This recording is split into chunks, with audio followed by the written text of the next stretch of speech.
الحمد لله نحمده ونستعينه ونستغفره ونعوذ بالله من شرور أنفسنا وسيئات أعمالنا. من يهده الله فلا مضل له ومن يضلله فلا هادي له.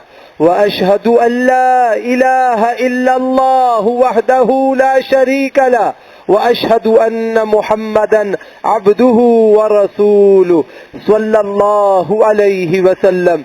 اللهم صل على محمد وعلى آل محمد كما صليت على إبراهيم وعلى آل إبراهيم إنك حميد مجيد. اللهم بارك على محمد وعلى آل محمد كما باركت على إبراهيم وعلى آل إبراهيم إنك حميد مجيد. أعوذ بالله من الشيطان الرجيم وبوجهه الكريم وسلطانه القديم من الشيطان الرجيم من حمزه ونفخه ونفثه. بسم الله الرحمن الرحيم. يا أيها الذين آمنوا اتقوا الله حق تقاته ولا تموتن إلا وأنتم مسلمون.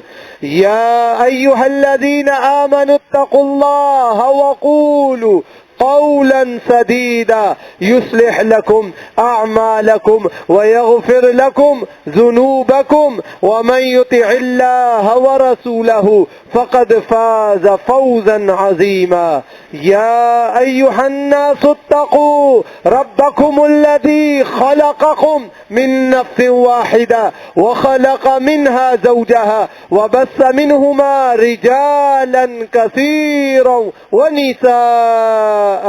واتقوا الله الذي تساءلون به والأرحام إن الله كان عليكم رقيبا. وقال النبي صلى الله عليه وسلم فإن خير الحديث كتاب الله وخير الهدي هدي محمد صلى الله عليه وسلم وشر الأمور محدثاتها وكل محدثة بدعة وكل بدعة ضلالة وكل ضلالة في النار.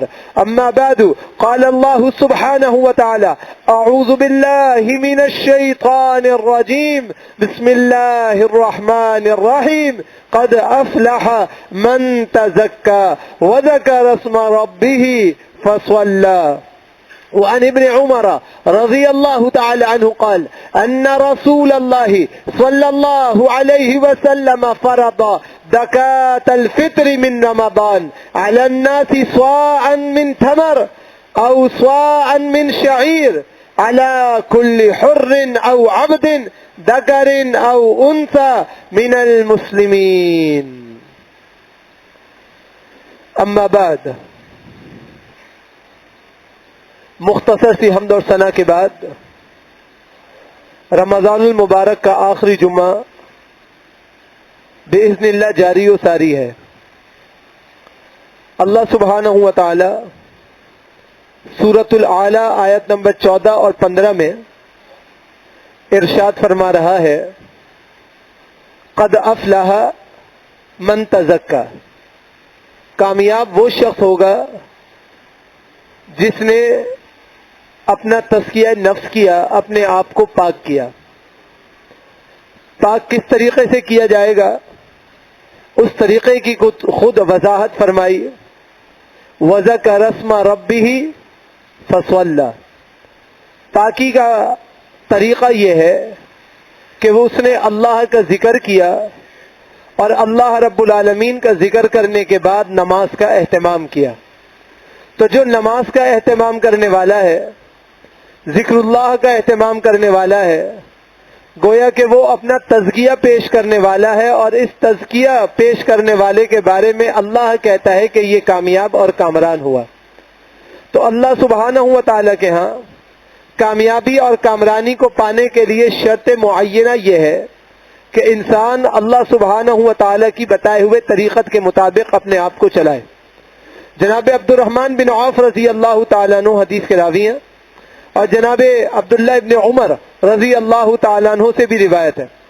کہتے ہیں کہ یہ آیات اللہ کے نبی علیہم السلام پر اللہ نے صدقۃ الفطر کے بارے میں نازل کی، اسی لیے حکم دیا گیا کہ پہلے صدقۃ الفطر دیا جائے اور اس کے بعد نماز کا اہتمام کیا جائے۔ اللہ کے پیارے نبی جناب محمد الرسول اللہ صلی اللہ علیہ وسلم ارشاد فرما رہے ہیں، صحیح مسلم کی روایت ہے، جناب عبداللہ بن عمر رضی اللہ تعالیٰ عنہ حدیث کے راوی ہیں، فرماتے ہیں کہ ان رسول اللہ صلی اللہ علیہ وسلم قال، بے شک اللہ کے نبی علیہ السلام نے فرمایا، فرض زکوٰۃ الفطر من رمضان، رمضان میں اللہ نے صدقۃ الفطر دینا فرض قرار دیا ہے، علی الناس، غریب نادار مساکین پر، صاعًا من تمر، یہ صاع ایک پیمانہ ہے، ایک پیمانہ بھر کے کھجور کا، او صاعًا من شعیر، یا ایک پیمانہ بھر کے جو کا، علی کل حر او عبد، ہر اس شخص پر خواہ وہ غلام ہو یا وہ آزاد ہو، ذکر او انثی، خواہ وہ مذکر ہو یا مؤنث ہو، من المسلمین، شرط یہ ہے کہ وہ مسلمان ہو، رمضان کے روزے پائے تو اسے چاہیے کہ وہ صدقۃ الفطر ادا کرے۔ ایک شخص ایسا ہے جو رمضان کے روزوں کو رکھتا ہے اور رمضان کے روزوں کا اہتمام بھی کرتا ہے اور پھر صدقۃ الفطر ادا کرتا ہے تو اس کے لیے مباح ہے۔ ایک ایسا دائم المریض شخص ہے یا ایسی ضرورت مند خاتون ہے کہ وہ روزہ نہیں رکھ پا رہی ہے اپنی مجبوریوں کی بنا پر، خواہ مجبوری شرعی ہو یا فطری ہو یا معاشی ہو یا کوئی بھی نوعیت ہو، اور وہ اپنے روزوں کا کفارہ دے رہی ہو یا روزوں کی قضا کرنے کا ارادہ رکھتی ہو، وہ بھی صدقۃ الفطر دینے کی پابند ہے۔ تو روزہ رکھنے والا مسلمان بھی صدقۃ الفطر دے گا اور روزہ نہ رکھنے والا مسلمان بھی صدقۃ الفطر دے گا۔ شرط یہ کہ جب اس کے اندر حلقہ اسلامیہ ہے، اسلام میں ہے، تو پھر اس کو صدقۃ الفطر کی ادائیگی کرنی پڑے گی۔ اللہ کے نبی علیہ السلام نے جو صاع پیمانہ ذکر کیا ہے، اس کی شکل ایک لوٹے کی طرح سے ہوتی تھی اور اس میں تقریباً 2 کلو 100 گرام زرعی اجناس آتی تھی۔ محدثین نے بنا بر احتیاط اور سابقین الاولون میں سے محدثین اور سلفی علماء اکرام نے بنا بر احتیاط کہا کہ جو بھی صدقۃ الفطر میں دیا جائے اس میں 2.5 کلو کی احتیاط رکھی جائے۔ اگرچہ اصل پیمانہ تو 2 کلو 100 گرام کا ہے، لیکن احتیاطاً آپ 2.5 کلو دیں تو اختلافات سے بچا جا سکتا ہے اور بڑھتی چیز دی جا سکتی ہے جس میں اللہ سبحانہ و تعالیٰ کی رحمتوں کی ترتیب ملحوظ رکھی جاتی ہے۔ اللہ کے نبی علیہ السلام نے اس صدقۃ الفطر کو زکوٰۃ الفطر بھی کہا، زکوٰۃ الصوم بھی کہا، صدقۃ الصوم بھی کہا اور صدقۃ الفطر بھی کہا۔ یہ سارا ایک ہی چیز ہے اور اس کے صرف ناموں میں فرق ہے۔ یہ اصل میں اللہ سبحانہ و تعالیٰ کے راستے میں اپنے مالوں کو نفقہ کرنا ہے، اپنے مالوں کو خرچ کرنا ہے۔ صدقۃ الفطر کے بارے میں صحیح بخاری کے اندر روایت موجود ہے، وعن ابن عمر رضی اللہ تعالیٰ عنہ، عبداللہ ابن عمر رضی اللہ تعالیٰ عنہ حدیث کے راوی ہیں، کہتے ہیں فرض رسول اللہ صلی اللہ علیہ وسلم زکوٰۃ الفطر، اللہ کے نبی علیہ السلام نے تمام مسلمانوں پر فرض قرار دیا ہے کہ وہ زکوٰۃ الفطر کو ادا کریں۔ تو صدقۃ الفطر میں کوتاہی کرنا یا بھول جانا یہ بہت ہی غیر مناسب سی بات ہے۔ صدقۃ الفطر کو پہلے ادا کرنا ہے اور پہلے سے ادائیگی کی کوشش کرنی ہے۔ کتنے پہلے ادا کرنا ہے؟ عبداللہ ابن عمر رضی اللہ تعالیٰ عنہ فرماتے ہیں، کننا نؤدی صدقۃ الفطر قبل العید یوما او یومین، ہم عید سے 1 دن قبل یا عید سے 2 دن قبل اپنا صدقۃ الفطر ادا کیا کرتے تھے، لہذا عید سے 1 یا 2 دن پہلے صدقۃ الفطر کو ادا کرنا چاہیے۔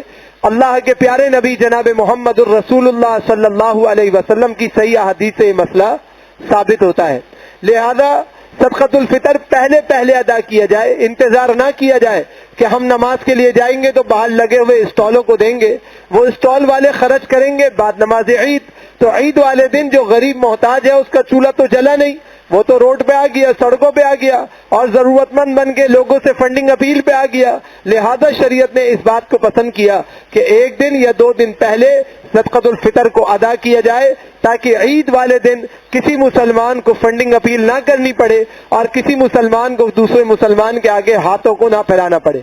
اللہ کے پیارے نبی علیہ السلام کی شان کیا ہے؟ صحیح بخاری کتاب الزکوٰۃ کے اندر روایت موجود، صحیح مسلم کتاب الزکوٰۃ کے اندر موجود، صاعًا من تمر او صاعًا من شعیر، اللہ کے نبی علیہ الصلوۃ والسلام کھجور سے بھی ادا کرتے تھے اور جو سے بھی ادا کرتے تھے۔ رسول اللہ صلی اللہ علیہ وسلم نے صدقۃ الفطر ہر اس شے میں ادا کیا ہے جو لوگوں کی غذائی ضرورت تھی اور ان کے لیے زرعی اجناس تھیں، اس میں سے اللہ کے نبی علیہ الصلوۃ والسلام نے صدقۃ الفطر کو ادا کیا۔ لہذا کوشش کر کے سنت کا التزام کرنا چاہیے، اور سنت کا التزام یہی ہے کہ صدقۃ الفطر زرعی اجناس کی صورت میں دینا چاہیے، چاہے چھوٹا ہو چاہے بڑا ہو، چاہے عورت ہو چاہے مرد ہو، سب کی طرف سے 2.5 کلو فی بندہ زرعی اجناس کی صورت میں صدقۃ الفطر ادا کرنا سنت ہے۔ اب رسول اللہ صلی اللہ علیہ وسلم کی حدیث ہے جس کے اندر ذکر کیا گیا صحیح بخاری کے اندر اور صحیح مسلم کے اندر۔ کون راوی ہیں؟ ابو سعید خدری رضی اللہ تعالی عنہ فرماتے ہیں کہ ہم صدقۃ الفطر مختلف چیزوں کی صورت میں دیتے تھے۔ کنا نخرج زکوٰۃ الفطر صاعا من طعام، ہم صدقۃ الفطر کی ادائیگی کرتے تھے 1 صاع یعنی وہ پیمانہ بھر کے غلے کی صورت میں، او صاعا من شعیر، کبھی ہم 1 صاع جو کی صورت میں دے دیتے تھے، او صاعا من تمر، کبھی ہم 1 پیمانہ بھر کے کھجور کی صورت میں دے دیتے تھے، او صاعا من عقیق، کیونکہ ہمارے ہاں غذا کے طور پر پنیر کا استعمال بہت تھا تو کبھی کبھی ہم 1 پنیر کا پیمانہ بھر کے بھی اللہ کے راستے میں دے دیتے تھے، او صاعا من زبیب، یا کبھی کبھی ہم منقے کا 1 پیمانہ بھر کے 1 صاع منقع بھر کے دے دیا کرتے تھے، خشک کشمش بھر کے دے دیا کرتے تھے۔ چونکہ یہ ان کے ہاں بطور غذا استعمال تھا، اس لیے وہ بطور غذا اس صدقۃ الفطر کو ادا کیا کرتے تھے۔ رسول اللہ صلی اللہ علیہ وسلم کی حدیث کے مطابق یہ جو صدقۃ الفطر ہے اس کا تعلق غذا سے ہے، طعام سے ہے، کھانے اور پینے کے معاملے سے ہے۔ بہت سے حضرات کہتے ہیں کہ ہم صدقۃ الفطر سے لباس دلوانا چاہتے ہیں، تو یہ شرعی نقطے کے خلاف ہے، کیونکہ جو مستحق ہے اس کو لباس کی بے شک ضرورت ہے، اس میں کوئی دوسری رائے ہے ہی نہیں، لیکن جو اس کا مقصود ہے کہ اس کے پاس کھانے پینے کی ضرورت نہیں ہے اس کو پر کیا جائے۔ پھر ایک اعتراض کیا جاتا ہے، اور وہ اعتراض یہ ہے کہ اگر سارے غذائی طور پہ دیں گے تو وہ اتنے راشن کا کرے گا کیا؟ تو وہ عمل کرے جو عام مملکہ عربیہ میں رواج ہے کہ لوگ جب صدقۃ الفطر زرعی اجناس کی صورت میں دیتے ہیں تو وہ ضرورت کے علاوہ کو فروخت کر دیتے ہیں، وہ ان کا مسئلہ ہے، آپ کا نہیں ہے۔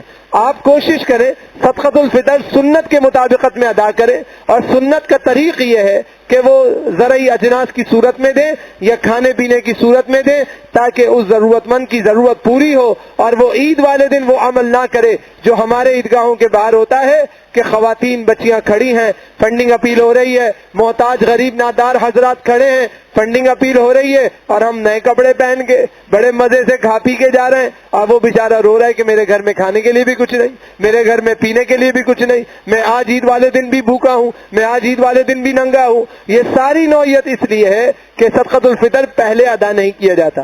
اگر پہلے ادا کیا جائے تو انشاءاللہ الرحمن اس چیز کو کورنگ دی جا سکتی ہے۔ شریعہ نے مقرر کیا کہ صدقۃ الفطر دینا کن کن لوگوں نے ہے۔ صحیح بخاری کتاب الزکوٰۃ کے اندر روایت موجود ہے، اللہ کے پیارے نبی جناب محمد الرسول اللہ صلی اللہ علیہ وسلم فرماتے ہیں کہ صدقۃ الفطر کس کس پہ ہے؟ علی العبد، ہر غلام پر، والحر، ہر آزاد شخص پر، والذکری، ہر مذکر پر، والانثی، ہر مؤنث پر، والصغیری، چھوٹے سے چھوٹے بچے پر، والکبیری، بڑے شخص پر، من المسلمین، مسلمانوں میں سے خواہ کوئی بھی ہو، ان سب کے اوپر اللہ نے صدقۃ الفطر کو مقرر کر دیا۔ لہذا غلام ہو یا آزاد ہو، مذکر ہو یا مؤنث ہو، چھوٹا ہو یا بڑا ہو، تمام مسلمانوں میں اس بات کی ضرورت ہے کہ ان کی طرف سے صدقۃ الفطر کو انشاءاللہ ادا کیا جائے۔ اگر ایک آدمی کے پاس اپنے ماتحت اسٹاف ہے اور وہ اسٹاف غیر مسلم ہے تو اس غیر مسلم کی صدقۃ الفطر ادائیگی نہیں کی جائے گی، کیونکہ یہ مسلمانوں کا حق ہے اور مسلمانوں کی طرف سے ادا کیا جائے گا، غیر مسلمین کی طرف سے ادا نہیں کیا جائے گا۔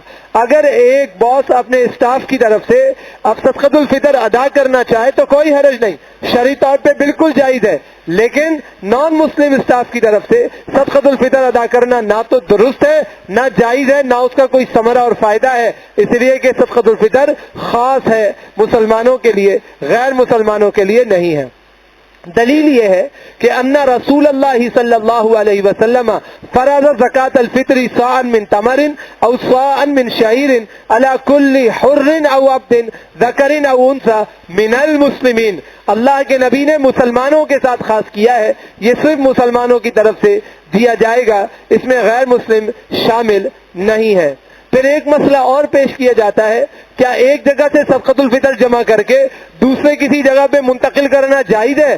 تو اگر اس جگہ پہ غریب نادار مساکین نہ ہو اور سارے صاحب ثروت ہوں تو صدقۃ الفطر کو دوسری جگہ منتقل کرنے میں شرعاً کوئی قباحت نہیں ہے، اور اگر اس جگہ پہ غریب نادار مسلمان ہو تو پھر وہیں سے لے کر اسی علاقوں میں دیا جائے اور انہی شہروں میں دیا جائے تاکہ غربت اور محتاجگی کو انشاءاللہ دور کیا جائے۔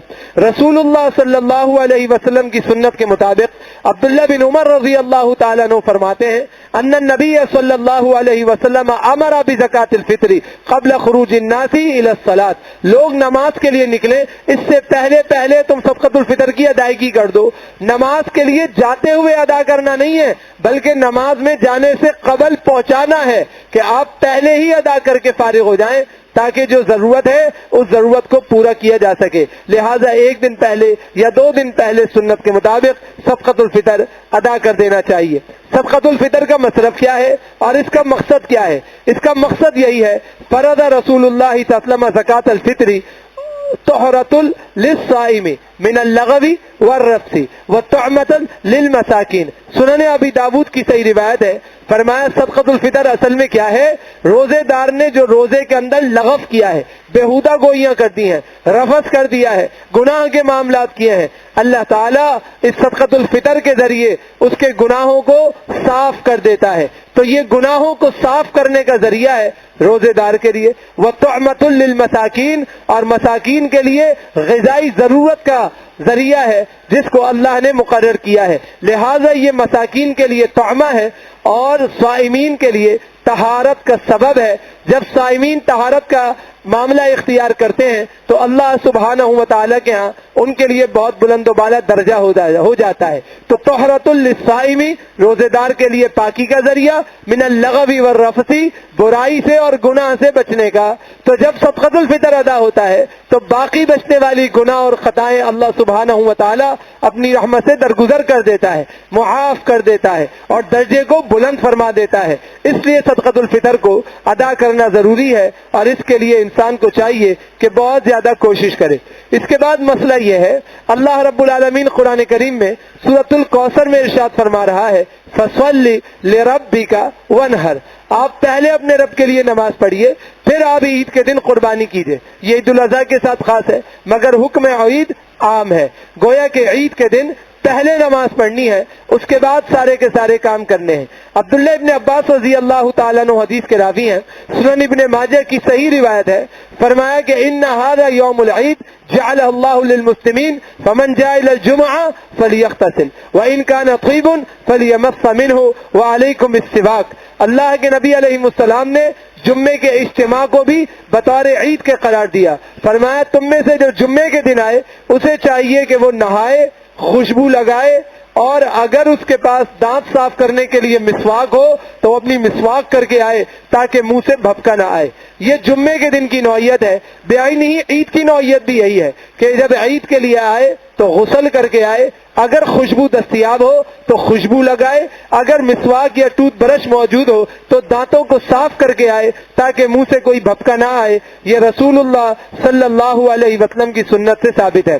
عبداللہ بن عمر رضی اللہ تعالیٰ عنہ کہتے ہیں کہ جناب عمر رضی اللہ تعالیٰ عنہ نے ایک موٹے ریشم کا جبہ خرید لیا اور لے کر اللہ کے نبی علیہ السلام کی خدمت میں حاضر ہو گئے اور کہنے لگے اللہ کے نبی علیہ السلام سے، یا رسول اللہ ابتع ھذہ تجملوا بها للعید والوفود، آپ کے پاس سرکاری مہمان بھی آتے ہیں اور آپ کے پاس جو ہے وہ قافلے بھی آتے ہیں اور آپ نے نماز کی امامت بھی کرنی ہوتی ہے، تو آپ یہ جبہ پہنا کریں عید کے دن یا سرکاری مہمانوں کے سامنے، تو اور اس سے آپ زیب و زینت اختیار فرمایا کریں تو یہ آپ کے لیے بہت عمدہ ہوگا اور آپ کے لیے بہت اچھا ہوگا۔ فقال له رسول اللہ صلی اللہ علیہ وسلم، اللہ کے نبی علیہ السلام نے فرمایا انما ھذہ لباس من لا خلاق له، فرمایا کہ اگر اس میں ریشم نہیں ہوتا پھر تو یہ عمدہ تھا، لیکن اس میں اتنا بھاری ریشم لگا ہوا ہے کہ یہ ان کے لیے ہے جن کے لیے آخرت میں جگہ نہیں۔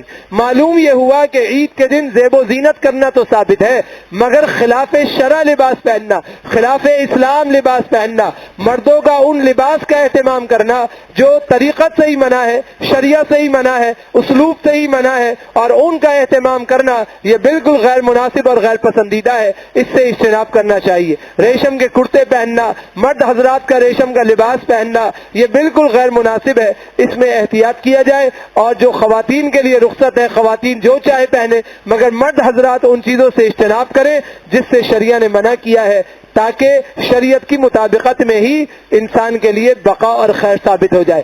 سلسلہ احادیث صحیحہ کے اندر روایت موجود ہے، کان رسول اللہ صلی اللہ علیہ وسلم یلبس یوم العید بردۃ حمراء، اللہ کے نبی علیہ السلام ایک سرخ و سفید چادر کا اہتمام کرتے تھے اور وہ پہنا کرتے تھے عید کے دن، گویا کہ جس طرح رومال پہن لیا جاتا ہے اس طرح وہ رومال کی طرح چادر سر پہ ڈال لیا کرتے تھے، اور سرخ و سفید چادر تھی، کیونکہ صرف سرخ رنگ جس کے اندر کوئی اور رنگ شامل نہ ہو یہ مردوں کے لیے صحیح نہیں جب تک کہ اس میں کسی اور رنگ کی آمیزش نہ کر دی جائے۔ لہذا اللہ کے نبی علیہ السلام نے سرخ اور سفید چادر کا اہتمام کیا اور عید کے دن اس کو آپ نے ذبتن کیا اور اس کو پہنا۔ اب جب عید کے لیے جا رہے ہیں، نماز پڑھنے کے لیے جا رہے ہیں، تو گھر سے خالی پیٹ نہیں جانا ہے۔ دلیل کیا ہے؟ دلیل صحیح بخاری کتاب العیدین کی روایت ہے، اللہ کے پیارے نبی جناب محمد الرسول اللہ صلی اللہ علیہ وسلم کے صحابی ہیں انس بن مالک رضی اللہ عنہ کہتے ہیں، کان رسول اللہ لا یغدو یوم الفطر حتی یاکل تمرات، اللہ کے نبی علیہ السلام طاق کھجورے کھا کر عید کی نماز پڑھنے یا پڑھانے کے لیے جاتے تھے، اس سے پہلے نہیں جاتے تھے۔ تو مسنون عمل کیا ہے کہ آپ کھجور کھا کے اپنے گھر سے جائیے، طاق کھجورے کھائیے، 1 3 5 7 جو آپ نے کھانی ہے آپ کے لیے مقرر ہو کھائیے۔ اگر کھجور دستیاب نہ ہو تو جو دستیاب ہو وہ کچھ کھا کے جائیے۔ اللہ کے نبی علیہ السلام عید الفطر کی نماز میں کچھ کھا کے جاتے تھے۔ یاکلہن وطرا، صحیح بخاری کے الفاظ ہیں کہ اللہ کے نبی وہ کھجورے طاق کھاتے تھے، 1 3 5 7 اس طرح کھاتے تھے، اور طاق کھجورے کھا کر آپ نماز کے لیے جایا کرتے تھے۔ لہذا کوشش کرنی چاہیے کہ سنت کا اہتمام ہو اور کچھ کھا پی کے جائیں، تاکہ یہ بات ثابت ہو جائے کہ رمضان میں اب کھانا پینا بنتا، اب رمضان گزر گیا اور کھانا پینا شروع ہو گیا، تو کھانا پینا کچھ نہ کچھ کر کے جائیں، بھلے آنے کے بعد آپ کھائیں۔ ایک رواج ہے، مروجہ ہے شہر کے اندر، عام بات چل رہی ہے شہر کے اندر کہ کیا کرتے ہیں، آنے کے بعد ناشتے کا اہتمام ہوتا ہے، آنے کے بعد کھانے اور پینے کا اہتمام ہوتا ہے، اس میں کوئی حرج نہیں، لیکن جاتے ہوئے خالی پیٹ جانا یہ مناسب عمل نہیں ہے۔ کچھ کھا کے جائیے تاکہ سنت کا التزام ہو اور سنت کی مطابقت ہو جائے۔ نماز عید کے لیے جانا سنت یہ ہے کہ کسی ایسی جگہ پہ جائیں جہاں پر عید کا اجتماع منعقد ہوتا ہو، جیسا کہ ابو سعید خدری رضی اللہ تعالیٰ عنہ کہتے ہیں، کان النبی صلی اللہ علیہ وسلم یخرج یوم الفطر والاضحیٰ الی المصلی، اللہ کے نبی صلی اللہ علیہ وسلم عید الفطر اور عید الاضحیٰ میں اپنے عیدگاہ کی طرف جایا کرتے تھے اور سارے لوگ وہاں مل کے نماز پڑھتے تھے۔ اگر کسی کے پاس عیدگاہ کی سہولت نہ ہو یا عیدگاہ ہو وہاں پر پانی بھر جائے یا کوئی اور مشکل کھڑی ہو جائے تو مسجد میں نماز عید پڑھنے سے انشاءاللہ نماز عید ہو جائے گی۔ تاہم عیدگاہ جائیں، بڑے اجتماع میں جائیں، کھلی جگہوں میں جائیں، یہ سنت سے مطابقت رکھتی ہے، اللہ کے نبی علیہ السلام کی سنت سے ثابت ہے، لہذا اس کا اہتمام ہونا چاہیے۔ خواتین کو بھی عید کی نماز میں جانا چاہیے۔ صحیح بخاری کتاب العیدین کی روایت ہے، ان ام عطیہ رضی اللہ تعالی عنہ، ام عطیہ رضی اللہ تعالی عنہ کہتی ہیں، كنا نؤمر ان نخرج يوم العيد حتى نخرج البكر من خدرها حتى نخرج الحيض فيكون خلف الناس فيكبرن بتكبيرهم ويدعون بدعائهم يرجون بركة ذلك اليوم وطهرته۔ ام عطیہ رضی اللہ تعالی عنہ فرما رہی ہیں کہ نبی صلی اللہ علیہ وسلم کے زمانے میں ہم عید کے دن عیدگاہ میں جایا کرتے تھے اور ہمیں اس کا حکم دیا جاتا تھا، کنواری لڑکیاں اور حائضہ خواتین بھی پردے میں رہ کر باہر آیا کرتی تھی، یہ سب پردے میں مردوں کے پیچھے رہتی تھی، مگر عید کی نماز کے لیے جایا کرتی تھی۔ وہ عورت جس میں نماز نہیں، وہ بھی اپنے پردے میں عید کی نماز کے لیے جائے گی، اگرچہ نماز نہیں پڑھے گی، پیچھے براجمان رہے گی، لیکن جائے گی، کیونکہ جب مرد تکبیر کہتے تو یہ بھی تکبیرات کہتی، اور جب مرد دعا کرتے تو یہ بھی دعا کرتی، اور اس دن کی برکت اور پاکیزگی کو حاصل کرنے کی امید کیا کرتی تھی۔ تو خواتین کو بھی چاہیے کہ اس بڑے اجتماع کی اجتماعیت سے نفع حاصل کرے، اللہ رب العالمین کی رحمتوں کو حاصل کرے، تکبیرات میں شریک ہوں، دعاؤں میں شریک ہوں، مسلمانوں کے ساتھ اس اجتماع میں شریک ہوں۔ یہ ضرور ہے کہ اگر نماز نہیں پڑھ سکتی تو عید کی نماز سے تھوڑا پیچھے فاصلے پر رہیں، مگر جانا چاہیے اور سنت کے مطابق اس کا اہتمام ہونا چاہیے۔ اسی لیے سورہ احزاب آیت نمبر 59 میں اللہ فرماتا ہے، یا ایھا النبی قل لازواجک وبناتک ونساء المؤمنین یدنین علیہن من جلابیبہن، اے اللہ کے نبی بتاؤ ان کو کہ اپنی اہلیاؤں کو، اپنی بیٹیوں کو اور مومن کی خواتین کو بتا دیجئے کہ وہ اپنی چادروں کا حصہ اپنے بدن پہ ڈالا کریں، لہذا جو خواتین بغیر حجاب کے آتی ہیں ان کا آنا مناسب نہیں۔ خواتین ہمیشہ حجاب کے ساتھ آئیں، عید کی نماز میں جتنا حسن کرنا ہے، زیب و زینت کرنا ہے، وہ نماز میں نہ کر کے آئیں، اپنے گھر میں جائیں، اپنے محرم کے لیے کریں، اپنی اولاد کے سامنے کر سکتی ہیں، اپنے والد محترم کے سامنے کر سکتی ہیں، شادی شدہ ہیں تو جتنا زیب و زینت اختیار کرنی ہے سب کریں، مگر اپنے خاوند کے لیے کریں۔ خوشبو لگانی ہے اپنے خاوند کے لیے لگائیں۔ عید کی نماز میں بن ٹھن کے آنا، ایسی تیز خوشبوئیں لگانا، بغیر حجاب کے آنا، بغیر پردے کے آنا، یہ سب باتیں غیر مناسب ہیں، شریعہ نے ان سے روکا ہے۔ رسول اللہ صلی اللہ علیہ وسلم کی صحیح احادیث کی روشنی میں اگر کوئی عورت خوشبو لگا کے کسی بازار سے گزر جاتی ہے اور نامحرم اس خوشبوؤں کو سونگتے ہیں تو شیطان اس کا تعاقب کرتا ہے اور اس کے پیچھے پیچھے جاتا ہے۔ لہذا خیال کرنا ہے ہماری ماؤں بہنوں کو کہ آپ سادگی کے ساتھ حجاب میں، نقاب میں، برقعے میں تشریف لائیں اور نماز کے بعد اپنے گھر جائیں، خوب زیب و زینت اختیار کریں، اپنے خاوندوں کے لیے، اپنے محرم حضرات کے لیے خوب تیار ہوں۔ اللہ کہتا ہے، نبی نے پسند کیا ہے کہ عید کے دن سجاوٹوں کو اختیار کیا جائے، سجنا سورنا یہ پسندیدہ عمل ہے، لیکن نامحرم لوگوں کے سامنے آنا اور ان کو اپنی سجاوٹ دکھانا یہ غلط ہے۔ اس کے اندر اہتمام ہونا چاہیے کہ جو سنت کا طریق ہے اس طریق کو ملحوظ رکھا جائے، اور جو سنت کا طریق نہیں ہے اس سے اجتناب کیا جائے۔ اسی لیے سنن نسائی کے اندر کتاب الزینا کے اندر روایت موجود، ایما امرأۃ استعطرت فمرت علی قوم لیجدوا من ریحها فہی زانیۃ۔ اللہ کے نبی علیہ السلام نے اتنی بڑی بات فرمائی، فرمایا کوئی عورت خوشبو لگا کے مردوں کے بیچ میں اس لیے جاتی ہے تاکہ لوگوں میں اس کی بناوٹ ظاہر ہو جائے، لوگ اس کی خوشبو سے سونگ کر تلذذ اختیار کریں، لوگ اس کی طرف آنکھیں اٹھا کے دیکھیں۔ فرمایا کہ وہ گناہگار عورتوں میں شامل ہے۔ لہذا ہماری پاک دامن مائیں بہنیں بیٹیاں انہیں چاہیے کہ وہ ضرور استعمالات کریں اپنے حسن کی چیزیں، مگر ان کو ڈھک کے آئیں۔ خوشبو وہ لگائیں کہ جو ان کے برقعے سے باہر نہ جائے، اگر باہر جاتی ہے تو اپنے محرم کے سامنے لگائیں، نامحرم کے سامنے لگانا جائز نہیں ہے، اور نامحرم کے سامنے لگا کر عیدگاہ میں آنا یہ بھی درست نہیں ہے۔ لہذا اس کے اندر خوب اجتناب کرنا چاہیے اور شریعت کے مطابق اس کا لحاظ کرنا چاہیے۔ ایک اور عام رواج ہے ہم سب شہر کے لوگوں میں کہ ہم عید کی نماز کے لیے بڑے انہماک کے ساتھ جاتے ہیں اور چھوٹے بچوں کو عورتوں کے متھے لگا دیتے ہیں کہ تم سنبھالو۔ اب وہ بیچاری بچہ سنبھالے یا نماز کے لیے آئے؟ آپ تو نماز کے لیے آ گئے، اس بچے کا کیا حکم ہے؟ اللہ کے پیارے نبی جناب محمد الرسول اللہ صلی اللہ علیہ وسلم کے بارے میں صحیح بخاری کے اندر روایت موجود ہے۔ عبداللہ بن عباس کہتے ہیں، خرجت مع النبی صلی اللہ علیہ وسلم یوم فطر نوتها فصلى العید ثم خطب ثم اتى النساء فوعظهن وذكرهن وامرهن بالصدقه۔ عبداللہ بن عباس کہتے ہیں میں بہت چھوٹا سا تھا، جب میں چھوٹا سا تھا تو نبی صلی اللہ علیہ وسلم کے ساتھ عید الفطر یا عید الاضحیٰ کی نماز میں گیا۔ آپ نے پہلے نماز پڑھائی، پھر آپ نے خطبہ دیا، پھر عورتوں کی طرف آئے، انہیں واعظ و نصیحت کی، اور پھر انہیں صدقہ ادا کرنے کا حکم دیا کہ اللہ کے راستوں میں تم صدقہ خیرات ادا کیا کرو، یہ حکم دیا۔ تو عبداللہ بن عباس خود فرما رہے ہیں کہ میں بالکل چھوٹا سا تھا اور میں اپنے بچپن کی بات سنا رہا ہوں کہ میں جایا کرتا تھا، تو معلوم یہ ہوا کہ بچوں کو عید کی نماز میں لانا چاہیے۔ بچہ ہے، آئے گا، روئے گا بھی، بھاگے گا بھی، شور بھی مچائے گا، چیخم چلائی بھی کرے گا، سب کچھ کرے گا۔ آپ جب بار بار لائیں گے اس کو عادت ہو جائے گی، وہ پھر نہیں کرے گا۔ جب آپ پہلی دفعہ لائیں گے تو فطرت ہے، طبیعت ہے، مزاج ہے، بچہ ڈر جائے گا، تو گھبرانے کی بات نہیں ہے۔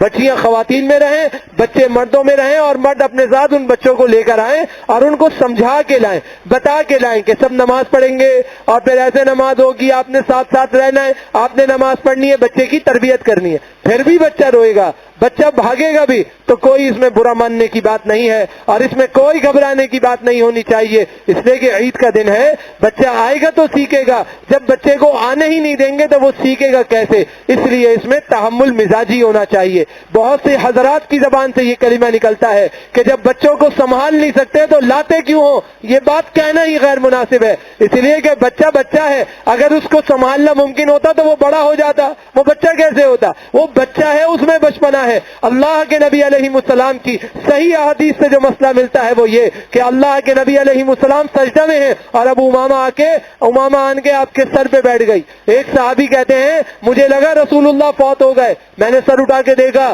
کہ زندہ ہیں یا فوت ہو گئے، ایسا تو نہیں سجدے سے سر ہی نہیں اٹھا رہے، دیکھا تو کندھے پر امامہ چڑھی ہوئی تھی۔ اللہ کے نبی علیہ السلام نے اس کو ہلایا نہیں یہاں تک کہ وہ ہٹی، تو پھر اللہ اکبر کہہ کے سجدے کو مکمل کیا۔ کہہ سکتے تھے کہ یہ بچی میرے ساتھ کیوں کھیل رہی تھی، میں نماز پڑھا رہا ہوں یہ نماز خراب کر رہی تھی، کوئی ایسی بات نہیں کری۔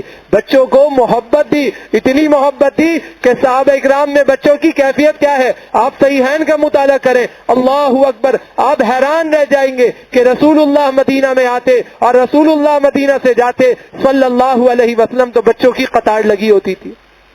کیوں قطار لگی ہوتی تھی؟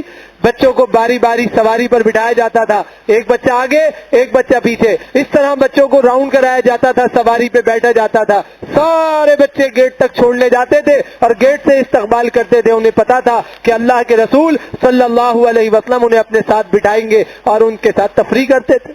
تو یہ بچوں کے ساتھ محبت کرنی ہے، ان کو معاف کرنا ہے، ان کے ساتھ رحمت اور نرمی کا سلوک کرنا ہے، تو یہ ایک بہتر چیز ہے، اس بات کا اہتمام کرنا چاہیے۔ اللہ سبحانہ و تعالی ارشاد فرما رہا ہے، کیا فرما رہا ہے؟ سورہ بقرہ آیت نمبر 185، وَلِتُكْمِلُوا الْعِدَّةَ وَلِتُكَبِّرُوا اللَّهَ عَلَى مَا هَدَاكُمْ وَلَعَلَّكُمْ تَشْكُرُونَ، تاکہ آپ اپنی گنتی کو پوری کر لیں اور آپ اللہ کی بڑائی کو بیان کریں اس پر جو اس نے آپ کو ہدایت دی، تاکہ آپ اللہ کے قدردانی کرنے والے اور شکریہ ادا کرنے والے بن جائیں۔ یہاں سے استدلال ہے کہ جب آپ چاند کے بارے میں مطلع ہو جائیں تو پھر آپ تیاری فرمائیں کہ عید کی نماز کے لیے جب آپ نے جانا ہے تو نکلتے ہوئے تکبیرات کا اہتمام کرنا ہے۔ ان رسول اللہ صلی اللہ علیہ وسلم کان یخرج یوم الفطر، اللہ کے نبی عید الفطر کے لیے نکلتے، فیکبر اللہ اکبر کہتے حتی یاتی المصلی، یہاں تک کہ نماز پڑھنے کے لیے عیدگاہ میں آ جاتے، وہ حتی یقضی الصلاۃ، نماز کو پورا کر لیتے، فاذا قضى الصلاۃ، جب نماز کو پورا کرتے، قطع التکبیر، تو اپنی تکبیرات کو بند کر دیتے۔ لہذا جاتے ہوئے تکبیرات پڑھنی ہے، پورے راستے میں تکبیرات کا اہتمام کرنا ہے، سواری پہ جا رہے ہیں تب بھی تکبیرات کا اہتمام کرنا ہے، پیدل جا رہے ہیں تب بھی تکبیرات کا اہتمام کرنا ہے، خواتین بھی تکبیرات کا اہتمام کریں گی۔ ام عطیہ کہتی ہیں كنا نؤمر ان نخرج يوم العيد حتى نخرج البكر من خدرها حتى نخرج الحيض فيكن خلف الناس فيكبرن بتكبيرهم ويدعون بدعائهم يرجون بركة ذلك اليوم وطهرا، صحیح بخاری کتاب العیدین کی روایت ہے۔ اللہ کے پیارے نبی علیہ السلام کی صحابیہ ام عطیہ فرما رہی ہیں اللہ کے نبی صلی اللہ علیہ وسلم کے دور میں ہمیں عیدگاہ جانے کا حکم تھا، عید کے دن ہم کواری بچیوں کو بھی پردے میں ساتھ لے جاتے تھے، خواتین جو ایام سے تھی ان کو بھی پردے میں ہم باہر لے جاتے تھے، یہ سب مردوں کے پیچھے پردے میں رہتی تھی۔ جب مرد تکبیرات کہتے یہ بھی تکبیرات کہتی، جب وہ دعا کرتے یہ بھی دعا کرتی، اور اس دن کی برکتوں کو اور پاکیزگیوں کو حاصل کرنے کی اللہ سے بہت زیادہ امید کیا کرتی تھی۔ لہذا سنت کا طریق ہے خواتین بھی تکبیرات کہیں گی دھیمی آواز سے، مرد تکبیرات کہیں گے زور کی آواز سے، جیسا کہ صحیح سند کے ساتھ سنن کبریٰ بیہقی کی روایت ہے، عبداللہ بن عباس رضی اللہ تعالی عنہ ان الفاظ کے ساتھ تکبیرات کہتے تھے، اللہ اکبر اللہ اکبر اللہ اکبر وللہ الحمد اللہ اکبر وجل اللہ اکبر علی ما ہدانا. اسی طرح عبداللہ ابن عباس رضی اللہ تعالیٰ عنہ سے مصنف ابن ابی شیبہ کے اندر صحیح سند کے ساتھ روایت موجود ہے. اللہ اکبر کبیرہ، اللہ اکبر کبیرہ، اللہ اکبر واجل وللہ الحمد. اللہ کے نبی علیہ السلام کے صحابہ اسی طرح تکبیرات کہتے تھے. جو تکبیر کے الفاظ آپ کو آسانی سے یاد ہوں آپ ان الفاظوں کا اہتمام کر سکتے ہیں اور تکبیرات کا پڑھنے کا اہتمام کر سکتے ہیں، اس میں کوئی حرج نہیں. سلمان فارسی رضی اللہ تعالیٰ عنہ کس طرح تکبیر پڑھتے تھے؟ سنن بیہقی کی کبریٰ کے اندر روایت موجود ہے. اللہ اکبر کبیرہ، اللہم انت العالی واجل بان تکون لک صاحبہ او یکون لک ولد او یکون لک شریک فی الملک او یکون لک ولی من الذل وکبرہ تکبیرا، اللہم اغفر لنا، اللہم ارحمنا. یہ تکبیرات کہتے تھے کون؟ سلمان فارسی رضی اللہ تعالی عنہ. لہذا جو تکبیر یاد ہو آپ کو اللہ اکبر لا الہ الا اللہ واللہ اکبر وللہ الحمد یہ یاد ہو، یا جو بھی تکبیر یاد ہو آپ تکبیرات پڑھتے ہوئے جائیے. سنت کا اقتضاء یہ ہے، اور جلدی جانے کی کوشش کیجیے تاکہ نماز عید سنت کے مطابق ادا کی جائے. نماز عید میں نہ اذان ہے نہ اقامت ہے، صرف 2 رکعتیں ہیں سنت مؤکدہ. یہ عید کے نفل ہوتے ہیں، عید کی نماز ہوتی ہے، اس کا اہتمام کرنا ہے. نماز عید سے پہلے اور بعد میں کوئی نماز نہیں ہے، جیسا کہ صحیح بخاری کی روایت ہے کہ ان النبی صلی اللہ علیہ وسلم صلی یوم الفطر رکعتین لم یصلی قبلها ولا بعدها. اس سے پہلے اور بعد میں اللہ کے نبی علیہ السلام نے کوئی نماز نہیں پڑھی ہے. نماز عید کے بعد خطبہ اور خطبے کے بعد نماز عید ختم. بس رسول اللہ صلی اللہ علیہ وسلم کی سنت سے یہی طریقہ ملتا ہے. نماز سے پہلے تقریر کرنا یہ مناسب عمل نہیں ہے، خلاف شرع ہے، اللہ کے نبی علیہ السلام کی سنتوں سے ثابت نہیں ہے. لہذا اس کے اندر خوب اہتمام ہونا چاہیے اور عیدین کے اندر نصیحت ہونی چاہیے تاکہ انسان خیال کرے اور شریعت کے مطابقت میں قبول کرے. اگر آنے جانے کے راستے الگ الگ مل جائیں تو کان النبی صلی اللہ علیہ وسلم اذا کان یوم العید خالف الطریق. اللہ کے نبی جانے کا راستہ الگ لیتے تھے، آنے کا راستہ الگ لیتے تھے. اگر عیدگاہ میں ایک ہی راستہ ہو تو پھر اکٹھے چلے جائیں اور وہیں سے آ جائیں. اگر الگ الگ ہو جائے تو پھر کیا کرے؟ پھر اس کو بہتر سمجھے کہ جانے کا الگ راستہ اختیار کرے، آنے کا الگ راستہ اختیار کرے. اب کاروباری حضرات ہیں، رات بھر جو ہے سیزن میں لگے رہے اور صبح سوچا کہ عید کی نماز کے لیے جاؤں گا، آنکھ لگ گئی، عید کی نماز نکل گئی. اب کیا کرنا ہے؟ جس کی عید کی نماز نکل جائے وہ سنت کے مطابق اپنے گھر میں اکیلے نماز پڑھے گا. یہ نہیں ہے کہ نماز نہیں پڑھے گا. جو خواتین کو آپ گھر میں چھوڑ کے آ گئے کہ وہ گھر میں اہتمامات کریں، لوازمات کریں، وہ گھر میں بیٹھی نہیں رہیں گی، وہ گھر میں عید کی نماز پڑھیں گی. لہذا جو عید کی نماز میں نہ آ سکے وہ گھر میں عید کی نماز 2 رکعتیں پڑھے، جیسے اللہ کے نبی علیہ السلام کی سنت سے ثابت ہے. 12 زائد تکبیرات کے ساتھ وہ عید کی نماز پڑھیں اور اس کا اہتمام کریں. لہذا یہ کہنا کہ نکل گئی اب کیا کریں، سوتے رہ گئے، تو یہ کوئی طریقہ نہیں ہے کہ سوتے رہ گئے. آپ کو چاہیے کہ آپ اس دن کی اہمیت کو سمجھیں اور جو سنت کا طریق ہے اس طریق کو پائیں تاکہ رسول اللہ صلی اللہ علیہ وسلم کی سنت کے مطابق آپ کو نوعیت واضحہ صریحہ حاصل ہو جائے اور کامیابی اور کامرانی ہو جائے. اللہ رب العالمین سے دعا کرتے ہیں رب ذوالجلال ہم سب کو کما آقاہو مکمل شریعہ پہ مضبوط عمل کرنے کی توفیق نصیب فرمائے. اس موضوع کے مطابق اس وقت کے حساب سے اس حالات کی نوعیت میں اللہ کے نبی علیہ السلام کے پاس صحابہ کرام کا ایک گروہ آ گیا اور انہوں نے آ کے ذکر کیا اللہ کے نبی علیہ السلام عبادت کرنے کے باوجود دل عبادت سے خالی ہو گیا ہے اور روزی ہونے کے باوجود ہمارا روزی کا مرکز خالی ہو گیا ہے. جتنی روزی آتی ہے بچتا کچھ نہیں ہے، ضرورت پوری نہیں ہو رہی، حاجت پوری نہیں ہو رہی، دل میں سکون نہیں ہو رہا، عبادت میں دھیان نہیں لگ رہا. ہم کریں تو کیا کریں؟ اللہ کے نبی علیہ السلام نے اس عید کے دن ایک بہت بڑا قافلہ روانہ کرنا تھا جہاد کے لیے. اللہ کے نبی علیہ السلام نے ایک خطبہ ارشاد فرمایا. کیا ارشاد فرمایا؟ زندگی رہی تو انشاءاللہ اسی خطبے پہ بات ہوگی انشاءاللہ تعالی. گلستان انیس شہید ملت میں ٹھیک 7:15 بجے انشاءاللہ عید عید کے دن ملاقات ہوگی 7:15 گلستان انیس شہید ملت روڈ پہ انشاءاللہ اسی موضوع پہ بات کریں گے جس پر اللہ کے نبی علیہ السلام نے بات کی تھی. اللہ سے دعا کرتے ہیں اللہ ہمیں آپ کو ہم سب کو کما حقہ اس رمضان کے بقیہ دنوں میں اپنی مغفرت طلب کرنے کی توفیق عطا فرمائے, صدقۃ الفطر سنت کے مطابق ادا کرنے کی توفیق عطا فرمائے, اور اللہ سبحانہ و تعالی ہم سب سے راضی ہو جائے. اقول قولی ھذا استغفر اللہ لی ولکم ولسائر المسلمین.